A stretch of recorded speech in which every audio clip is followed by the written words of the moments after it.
Shalom Bapak Ibu, Saudara yang terkasih dalam Tuhan. Pada kesempatan kali ini, renungan dari Keluargamu Layak Diperjuangkan masuk ke subtema 4. Apakah keluargamu sehat? Mari sebelum kita mulai renungan ini, kita akan berdoa dulu kepada Tuhan supaya Tuhan memimpin langkah dan juga memimpin kita dari awal, tengah, hingga akhir dengan kemurahan Tuhan. Tuhan Yesus yang terbaik, Tuhan Yesus dalam surga, pada siang hari ini kami mengucap syukur Kau mengizinkan kami untuk bertemu Tuhan dalam seri keempat, rahasia keluarga yang sehat. Kami ingin Tuhan Kau hadir dan siapapun yang mendengarkannya, siapapun yang melihat, Tuhan pasti memberikan hikmat pengertian-Mu sehingga renungan ini bisa menjadi rema buat siapa saja yang melihat dan mendengarkannya. Terima kasih Bapa, berkati hamba-Mu, biar Engkau semakin tinggi dan kami semakin rendah. Di dalam nama Yesus kami berdoa dan mengucap syukur. Amin. Apa kabar Bapak Ibu, Saudara semua dalam Tuhan? Shalom semuanya. Nah, pada pertemuan keempat dari Keluargamu Layak Diperjuangkan dengan subtema atau tema kecil, apakah keluargamu sehat? Kita akan mulai untuk belajar bersama dan Bapak Ibu bisa juga membuka ayatnya di dalam Amsal 24 ayat 3 sampai 4. Bapak Ibu yang terkasih dalam Tuhan, Amsal adalah suatu kitab yang penuh dengan puisi yang saya sukai. Dalam Amsal 24 ini ditulis oleh Raja Salomo yang berisikan tentang hikmat, tentang suatu harapan untuk kita semua yang pada waktu itu ada dan untuk kita yang membacanya. Amsal 24 ayat 3 sampai 4. Dengan hikmat rumah didirikan, dengan kepandaian itu ditegakkan. Pasal 4. Dan dengan pengertian kamar-kamar diisi dengan bermacam-macam harta benda yang berharga dan menarik. Amin. Bapak Ibu yang terkasih dalam Tuhan, Salomo menuliskan Amsal 24 ini untuk kepentingan putra-putranya. Ya, untuk kepentingan putra-putranya agar mereka itu baik, agar putra-putranya itu bijak dan penuh dengan pengertian. Selain itu, untuk pembacanya ataupun untuk orang-orang muda supaya lebih berpengalaman, supaya lebih berhikmat dan bisa mengerti didikan-didikan dan arahan dari Raja Salomo kepada putra-putranya dan juga orang muda supaya orang muda itu lebih bijak. Supaya orang muda penuh pengalaman, penuh tanggung jawab, lebih bijak dan penuh pengertian. Bapak Ibu, Saudara yang terkasih dalam Tuhan, Raja Salomo tertarik menggunakan kata rumah ya di dalam ayat 3 dengan hikmat rumah didirikan. Jadi ada kata rumah di sini. Raja Salomo tertarik terhadap kata rumah atau terhadap rumah. Kok Raja Salomo tidak tertarik ya dengan hikmat gedung didirikan, diisi dengan tempat tidur dan ruang makan, dengan makanan yang enak-enak. Kok tidak begitu ya Raja Salomo? Dia lebih menekankan kepada rumah. Raja Salomo menekankan kepada rumah. Rumah yang dibangun didirikan dengan hikmat. Kenapa? Karena Raja Salomo membidik bahwa rumah itu adalah keluarga. Rumah itu adalah diri kita. Rumah itu adalah kita sendiri. Keluarga kita, rumah tangga kita, itu seumpama rumah. Raja Salomo tidak mengatakan bangunlah gedung untuk makan dan tidur, tapi bangunlah rumah. Kemudian dibangun dengan hikmat dan dengan pengertian, ya kan? Pengertian bahwa kamar-kamarnya diisi dengan bermacam-macam harta benda yang berharga dan menarik. Ya kan? Rumah, kemudian kamar-kamar, itu berbicara dengan keluarga, tentang rumah tangga. Kamarnya diisi dengan harta benda yang menarik, supaya penuh dengan kegembiraan, penuh dengan sukacita. Tidak berkata, diisi dengan kamar yang mewah tempat tidurnya dan banyak makanannya. Tidak seperti itu. Tapi Raja Salomo lebih bijak mengatakan, diisi kamarmu dengan harta benda yang berharga dan menarik. Isilah rumah tanggamu. Itu pengertian dari Raja Salomo menulis itu untuk orang-orang muda supaya bijak, dan untuk putra-putranya supaya lebih berpengertian, ya, lebih berpengertian. Karena kalau rumah dibangun atas dasar hikmat, itu Raja Salomo sendiri yang mengatakan, ya, bahwa kalau rumah dibangun atas dasar hikmat, otomatis hidupnya selaras dengan firman Tuhan. Itu yang ingin dikatakan oleh Raja Salomo. Dan otomatis kalau selaras dengan firman Tuhan, apapun yang kita lakukan itu menurut pandangan Tuhan. Selaras firman Tuhan, maka rumah tangga itu akan menjadi baik. Demikian kata-kata Salomo di dalam pasal 24 ayat 3 sampai 4. Rumah tangga, keluarga, atau kehidupan yang dibangun atas dasar hikmat pasti akan selaras dengan firman Tuhan. Dan dengan selaras dengan firman Tuhan pasti akan membuahkan hasil yang terbaik. Demikian dalam, ya, dari tulisan Raja Salomo untuk kita yang membacanya. Kita sebelum mengerti akan ayat-ayat ini, kita akan flashback yang tadi bahwa semua itu ditulis Raja Salomo untuk kepentingan putra-putrinya.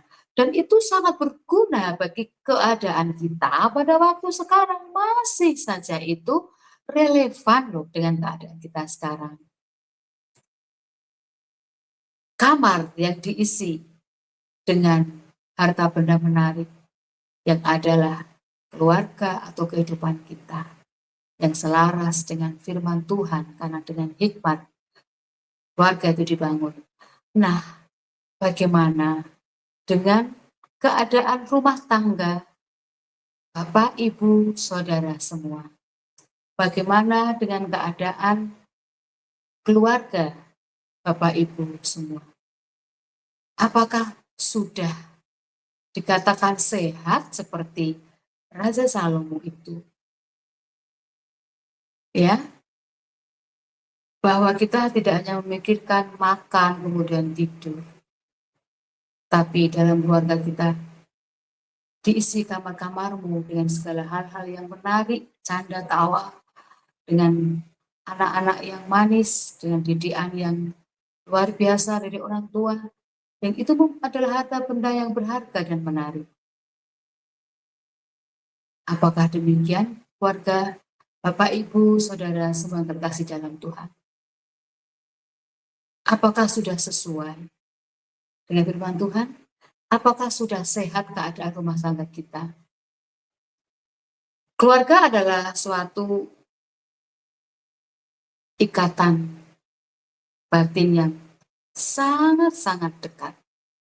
Sehingga apapun yang terjadi dengan suami kita, istri kita, anak kita, orang tua kita, atau bahkan teman yang kita jadikan saudara, ataupun tetangga atau siapa saja yang pribadi, siapa saja yang kita jadikan saudara, itu membina suatu hubungan yang sangat dekat dan sangat kuat, sangat erat dengan hati kita.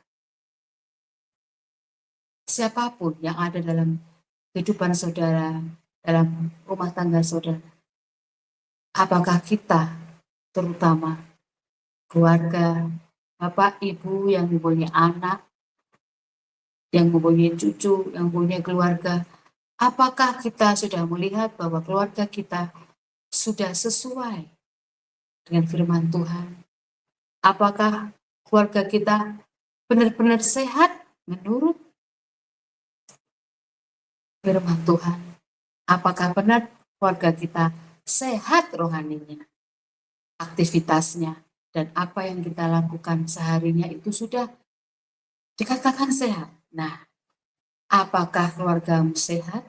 Kita lihat ciri-cirinya. Keluarga yang sehat, pastikan ada mezbah doa secara rutin. Bapak Ibu yang terkasih dalam Tuhan, mezbah doa secara rutin itu ada doa yang diucapkan oleh anak, ayah, ibu, orang tua. Dan doa ini membuat hubungan keluarga dalam mezbah ini kuat, hubungan yang kuat dengan Tuhan Yesus. Mezbah doa secara rutin membangun hubungan yang kuat dengan Tuhan Yesus. Karena apa? Dengan berdoa kita kuat dan kita mempunyai hubungan yang erat juga selain dengan Tuhan, dengan family kita, dengan keluarga kita. Nah, dengan Tuhan kuat, dengan family kuat. Nah, dengan membaca firman Tuhan pada saat mezbah doa, itu membuat kehidupan kita, membuat kehidupan anak kita, membuat kehidupan mungkin kita sebagai orang tua selaras dengan firman Tuhan. Kalau selaras dengan firman Tuhan, maka akan baik keadaannya. Akan lebih enak kita menjalaninya. Walaupun dengan mezbah doa yang katakan hanya mungkin sekian menit, setengah jam, yang mungkin tidak tiap hari, mungkin seminggu bisa 3 kali, bukan seminggu bisa 2 kali, tapi secara rutin dilakukan, melihat kesibukan masing-masing. Ada saatnya kita susah untuk bertemu, tapi dengan mezbah doa, walaupun seminggu sekali, walaupun seminggu 2 kali, tetap itu membangun hubungan yang kuat dengan Tuhan. Membaca firman Tuhan dalam keluarga, sungguh suatu harmoni yang sangat indah di mata Tuhan, juga di mata anggota keluarga kita. Mezbah doa ada ayatnya dalam Matius 18 ayat 20. Matius 18 ayat 20, mengapa kita harus membangun mezbah doa? Bapak Ibu yang terkasih dalam Tuhan, karena di dalam Matius 18 ayat 20 dikatakan, sebab di mana 2 atau 3 orang berkumpul dalam namaku, di situ aku ada di tengah-tengah mereka. Amin. Nah, Matius 18:20 sudah mengatakan demikian, bahwa mezbah doa itu sah-sah sekali dilakukan oleh keluarga Kristen.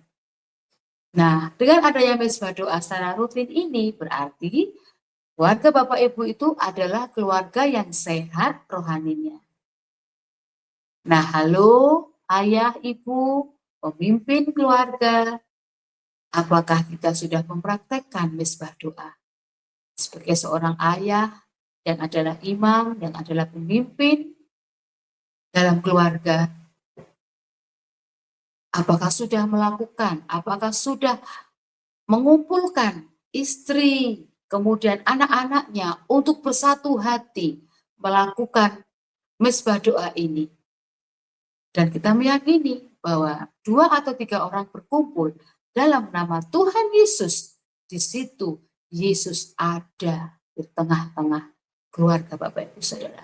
Maka sebagai seorang ayah, sebagai seorang pemimpin, harus menjadi pionir, harus menjadi pencetus. Ayo, belum terlambat Bapak, Ibu, Saudara yang terkasih dalam Tuhan kalau kita belum melakukan mesbah doa. Belum terlambat, kita bisa melakukan hari ini atau besok. Tapi segera. Karena sebagai seorang ayah, sebagai seorang pemimpin keluarga, kita harus mempraktekkan bahwa kita harus hidup selaras melalui mesbah doa dan firman Tuhan yang dibacakan pada saat mesbah doa. Sebagai seorang ibu, kita harus bisa menjadi teladan untuk anak-anak kita. Ayah, ibu, bahkan kakak ataupun adik. Mari bersama membangun mesbah doa untuk memenangkan keluarga kita. Bapak Ibu yang terkasih dalam Tuhan, ciri-ciri keluarga sehat rohani yang kedua adalah terbuka. Nah, dalam terbuka itu pasti membutuhkan, kata-kata terbuka itu membutuhkan komunikasi. Mengapa ada kata-kata terbuka? Pasti karena ada komunikasi yang baik. Nah, apa itu landasannya? Mari kita buka Efesus 4 ayat 25. Efesus 4 ayat 25. Bapak Ibu bisa mencermati ayat ini. Dalam keterbukaan itu ada komunikasi yang baik. Karena itu, buanglah dusta dan berkatalah benar seorang kepada yang lain, karena kita adalah sesama anggota. Saya ulangi, karena itu buanglah dusta dan berkatalah benar seorang kepada yang lain, karena kita adalah sesama anggota. Efesus 4 ayat 25. Bapak, Ibu, Saudara yang terkasih di dalam Tuhan, terbuka adalah suatu komunikasi yang sangat baik. Maka dikatakan, buanglah dusta, buanglah kebohongan, supaya apa? Supaya terbuka. Berkatalah benar, berarti terbuka. Berkatalah benar kepada siapa? Kepada diri sendiri, tidak cukup. Kepada siapa? Kepada yang lain. Kepada keluarga kita. Dengan keterbukaan inilah, maka komunikasi yang baik pasti terjadi. Nah, Bapak Ibu, komunikasi yang baik itu adalah komunikasi yang kita itu berbagi ketakutan. Loh, kok berbagi ketakutan? Iya, karena di dalam keterbukaan, buanglah dusta, berkatalah benar, itu ada komunikasi yang baik. Saat kita berkata benar, kita itu bisa mengutarakan apa adanya. Kalau kita lagi khawatir, kita lagi ketakutan, itu semua kita lakukan, kita katakan dengan benar. Karena dengan komunikasi yang baik, kita tuh berbagi ketakutan dan khawatir. Kepada siapa? Menceritakan kepada anggota kita, wah saya ini lagi khawatir nih, ayah lagi khawatir, mama lagi khawatir, adik lagi khawatir, kakak lagi khawatir, lagi mengalami ketakutan. Nah, dengan keterbukaan ini maka ada apa? Solusi konsolidasi. Sehingga apa? Sehingga segala ketakutan itu terbagi. Kalau semua terbagi ketakutan, bukan berarti menebar ketakutan, benih ketakutan, langsung semuanya menjadi takut, tidak.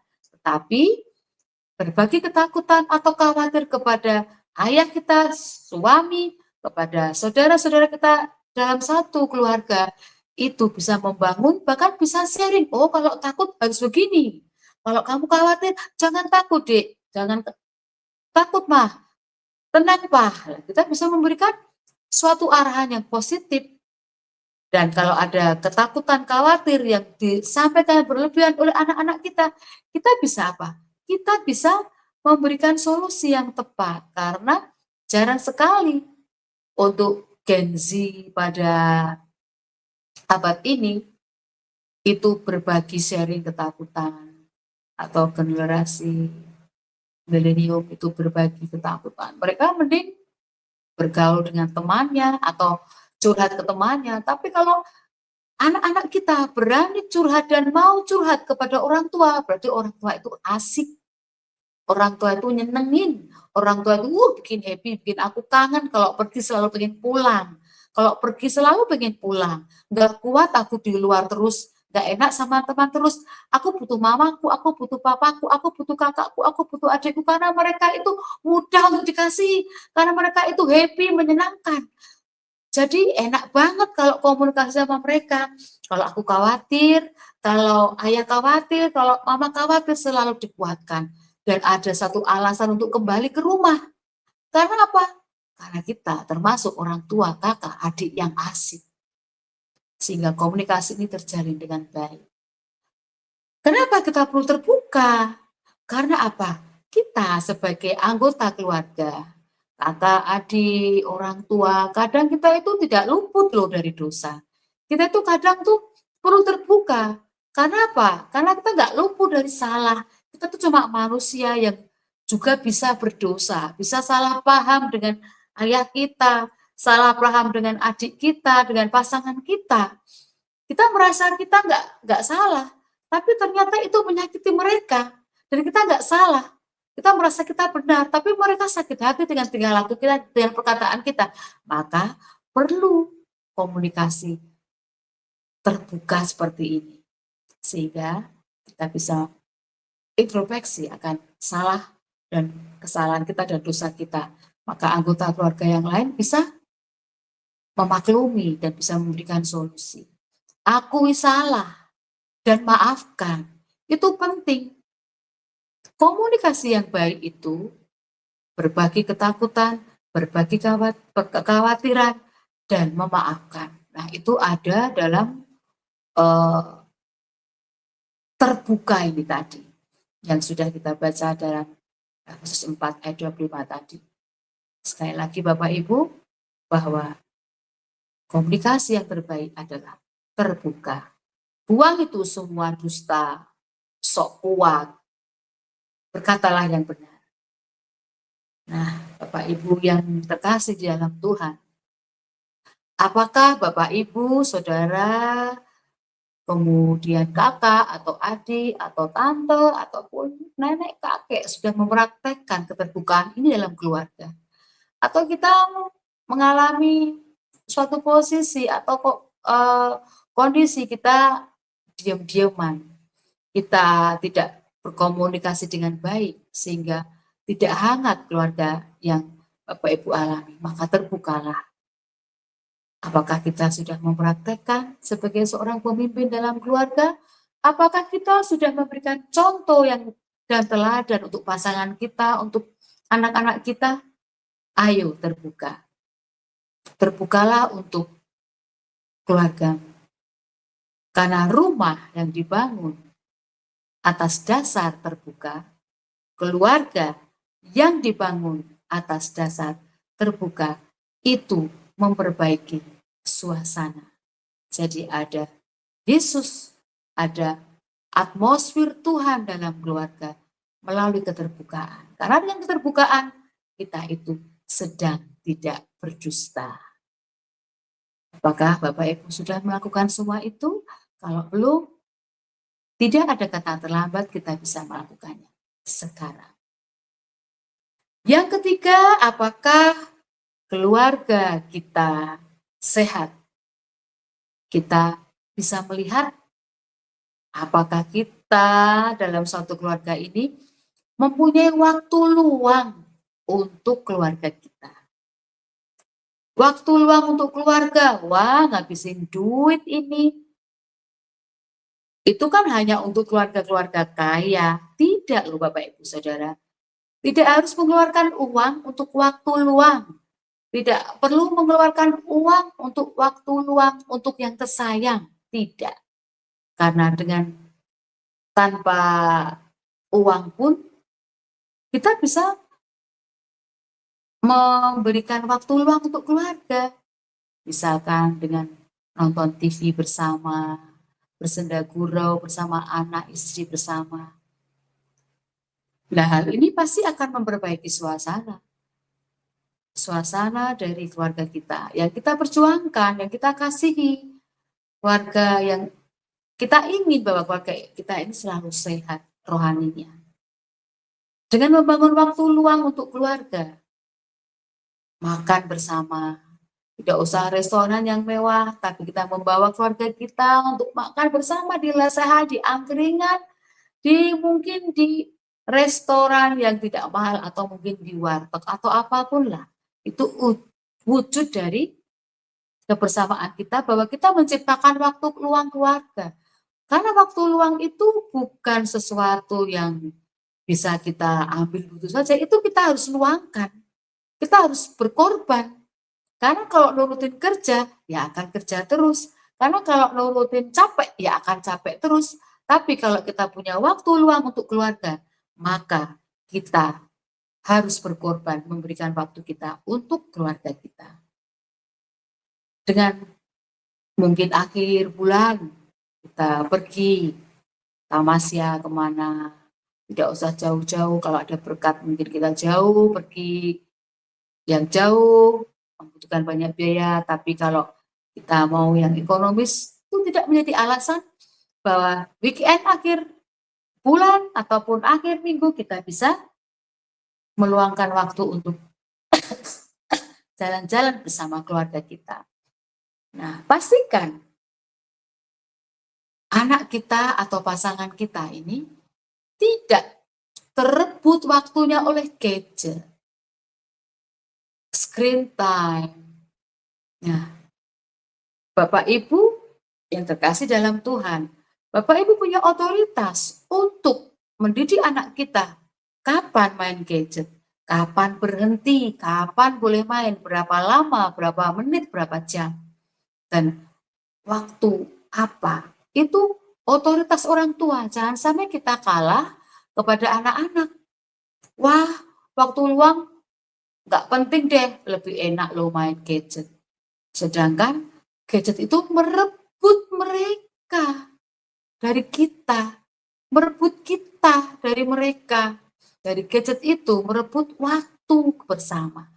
Penting itu adanya gadget, tapi kita harus mempunyai, kita sebagai orang tua punya otoritas untuk meng-cut kapan gadget, kapan tidak.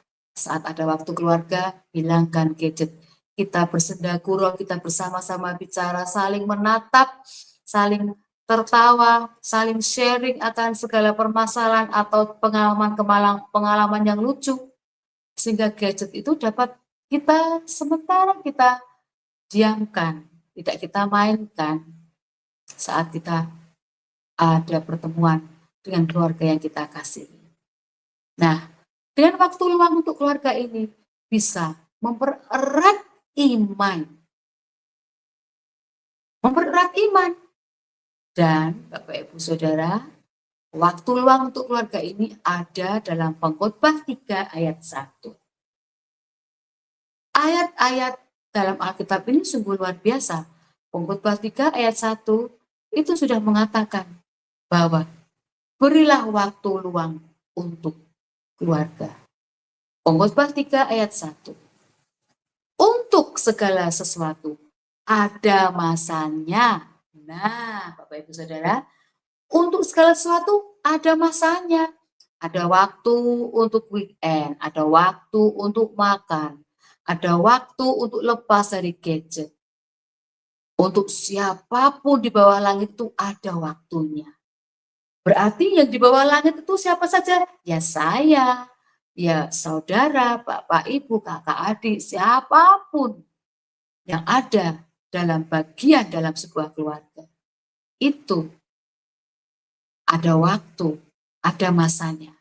Untuk segala sesuatu ada masanya. Khotbah 3 ayat 1. Bahwa berilah waktu luang untuk keluarga. Tidak salah. Tidak makan waktu, tidak. Karena waktu luang loh, tidak setiap hari. Jadi kita harus melakukan hal ini untuk kebaikan keluarga kita. Karena dengan waktu luang ini, kita bisa mempererat hubungan dengan keluarga. Dan hubungan secara psikologis yang sehat ini akan menumbuhkan iman. Mengapa menumbuhkan iman? Karena kita guyup rukun, kita kompak lah. Jadi saat kita mengalami sesuatu yang mungkin mengalami permasalahan dalam anggota keluarga kita bisa melakukannya dalam waktu luang untuk keluarga, mempererat hubungan sehingga kita lebih beriman. Nah, ini menggenapi firman Tuhan loh di dalam Pengkhotbah 3 ayat 1. Waktu luang untuk keluarga, mempererat hubungan kita dengan keluarga, dan sehingga keluarga kita akan menemukan iman dalam keluarga kita dan menggenapi firman Tuhan. Bapak Ibu yang kekasih di dalam Tuhan, ada sebuah kesaksian di mana dulu waktu sebelum ada pertobatan dalam keluarga kami, orang tua saya waktu itu, ayah dan ibu, saya memanggilnya bapak dan ibu, waktu itu belum percaya kepada Tuhan, waktu saya itu masih kecil ya, belum percaya kepada Tuhan, mereka benar-benar sekali jauh dari Tuhan. Tidak ada waktu bersama, tidak ada mezbah doa, dan tidak terbuka, isinya diktator, ya. Isinya adalah harus kata ibu, harus kata bapak, harus kata ayah, kata ibu. Tapi berjalannya waktu itu saya sudah SD atau menginjak SMP, ayah ibu saya kenal akan Tuhan Yesus. Sifat-sifat diktator dari ibu saya, maaf ya ibu, saya menggunakan ibu untuk kesaksian saya. Tapi ibu saya yang demikian tegasnya ini, ikut Tuhan Yesus. Hatinya lama-lama dipulihkan. Karena apa? Ibu saya membangun mezbah doa. Sadar keluarganya yang anaknya banyak sekali itu direkatkan dengan apa? Dengan mezbah doa. Keluarga yang tercerai-berai, mungkin kakak ke-1, ke-2, ke-3, karena dari efek dulu belum mengenal Yesus, mereka masuk ke dalam jalannya kepercayaan masing-masing. Tapi dengan mezbah doa yang rutin, bisa mempererat. Entah kapanpun mereka percaya kepada Yesus. Ibu saya yang penting doa, mezbah doa. Dan itu menjalar ke kakak saya yang nomor 3, ke-4, melakukan mezbah doa untuk adik-adiknya waktu saya masih kecil. Yuk kita doa bersama, kita doa bersama. Teladan dari ibu ini nurun.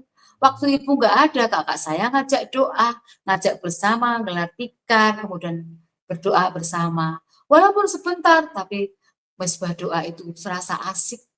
Membaca firman Tuhan, kemudian kita acara bebas. Dan kemudian terbuka. Adik-adik, kamu nggak boleh begini. Kamu nggak boleh begitu. Harus yang baik. Saat adik-adik kami melakukan kesalahan, kakak-kakak kami itu menasehati. Karena apa? Karena ada keterbukaan. Karena anggota keluarga kan tidak luput dari salah. Maka ada keterbukaan, maka saling menegur. Nah, dari mezbah doa terbuka, kemudian saya masih ingat waktu luang bersama keluarga saya di waktu kecil, bangun pagi, bangun pagi, bangun pagi. Karena apa, kami semua sering batuk pilek ya. Waktu itu trennya pagi-pagi harus ke laut, menghirup udara laut. Subuh-subuh diajak ke laut, satu anggota keluarga kami berdelapan ya. Anak ibu itu ada 8, saya nomor 6. Bayangkan nih, kayak sekampung diajak ke laut, ke pinggiran pantai, hanya untuk apa? Menghirup udara laut yang segar. Supaya apa? Supaya batuk pileknya itu sembuh. Walaupun sederhana, tetapi apa? Tetapi hal ini menimbulkan hubungan yang erat satu dengan yang lain. Sehingga iman percaya kami semakin teguh bahwa kami mempunyai keluarga yang sayang kepada kami. Saya sangat bersuka cita mempunyai ayah, ibu, kakak yang sangat-sangat berperhatian, memberikan waktu keluarga untuk saya adiknya. ibu kepada saya anaknya. Dengan demikian benar-benar waktu luang untuk keluarga ini membuat hubungan kami yang kadang bertengkar, berselisih paham, marah, gak karuan, itu bisa dilebur mulai dari nol, bahwa kita mengasihi, saya mengasihi kakak, saya mengasihi adik saya mengasihi orang tua saya. Dengan apa? Dengan waktu luang keluarga yang dilakukan dengan sengaja dan benar-benar diluangkan. Benar-benar mempererat iman dan menggenapi firman Tuhan dalam Pengkhotbah 3 ayat 1 ini. Jadi hal ini sepertinya sepele, tapi benar-benar ini yang perlu kita lakukan sebagai keluarga Kristen. Keluarga yang benar-benar harus sehat rohaninya. Supaya apa? Supaya nama Tuhan dipermuliakan.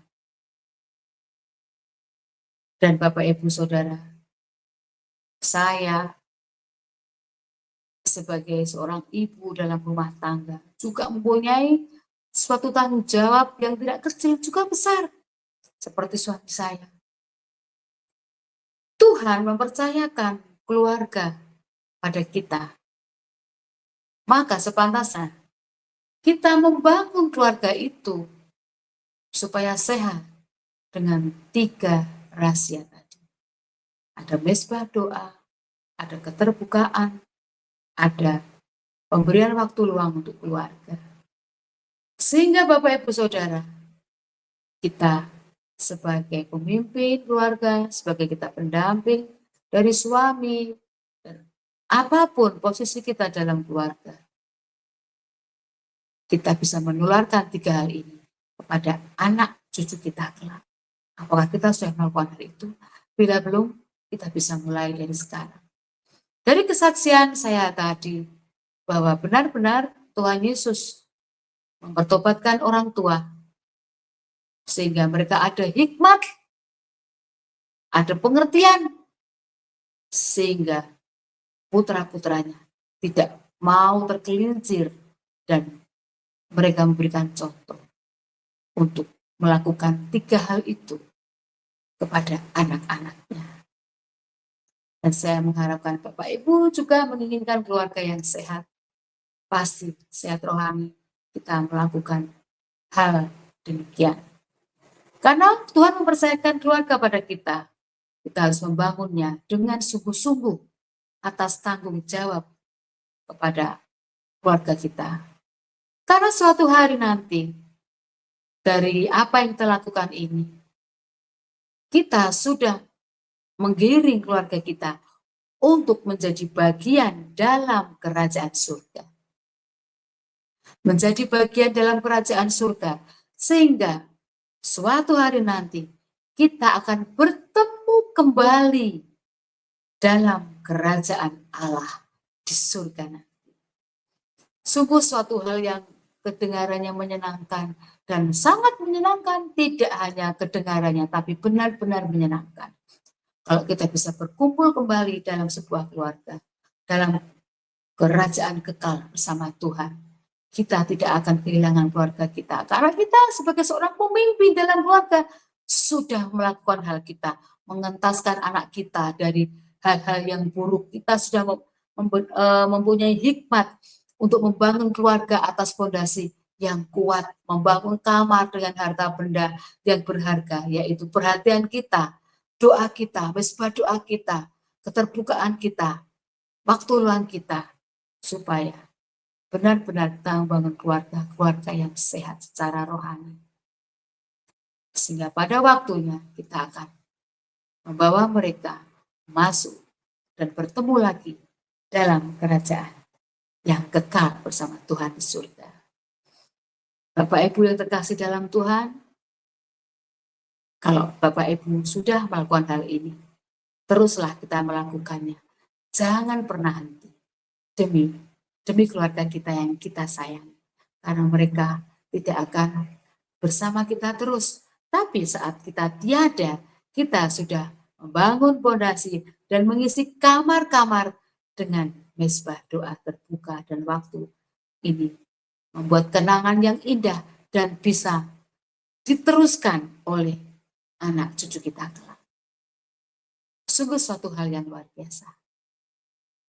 Bapak, Ibu, Saudara yang terkasih dalam Tuhan, mari kita genapi keluarga kita melalui diri kita sekarang. Dan jangan tunggu lagi. Mari kita berdoa. Bapa Surgawi, terima kasih Tuhan, bahwa pada hari ini Engkau mengingatkan kami Bapa, untuk membangun keluarga yang dibangun atas dasar hikmat, yang membangun mesbah dalam keluarga, yang mempunyai hati yang terbuka, dan mempunyai waktu untuk keluarga. Ya Tuhan, Kau jamah mereka satu persatu yang mendengarkan Tuhan. Dan kalau mereka keluarga belum ada yang menerapkan, pasti Kau ketuk hati mereka untuk menerapkan dalam keluarga mereka. Apalagi mereka sebagai seorang pemimpin dalam keluarga, memberikan yang terbaik untuk keluarga mereka. Tuhan, kami mengucap syukur renungan ini tidak berlalu dengan sia-sia, tapi Engkau hadir dan Engkau bekerja melawat untuk siapa saja yang mendengarkannya. Terima kasih ya Tuhan untuk renungan hari ini, menjadikan kami semakin takut akan Tuhan. Menjadikan kami menjadi keluarga yang membangun rumah atas dasar hikmat seperti Raja Salomo. Terima kasih Tuhan, kami percaya kepada nama-Mu Tuhan Yesus.